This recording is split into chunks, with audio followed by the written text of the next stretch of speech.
Кейинки суроо, таксир боюнда бар, аялга талак түшөбү же түшпөйбү?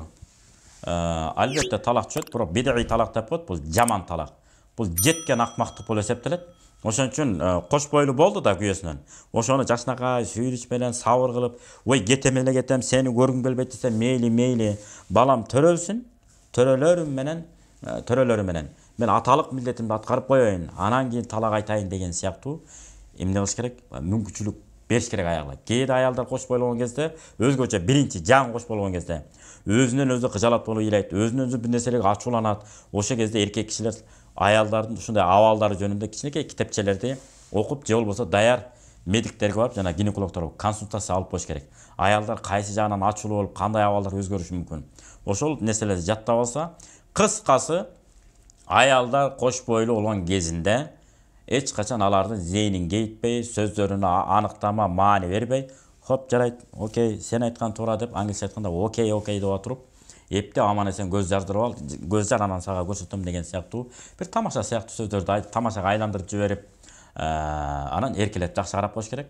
Төрөп бүткөндөн кийин өмүр бою кечирим сурап жашап өтөм сени менен деген келин балдарды дагы, жеңелерди да көп укканбыз.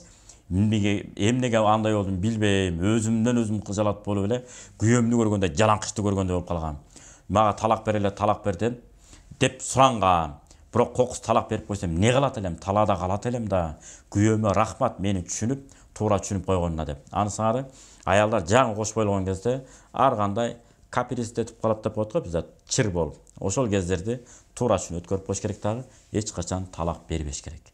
Анткени пайгамбар хадиси бар, адал нерселердин ичинен эң чоң Алла Таала жек көргөн, арышты титирете турган нерсе бул талак деген. Ошон үчүн талак бербеш керек. Талак берилсе эле берүүгө да ал машина же үй эмес да, саттым да анан кайра башка үй алып алам да.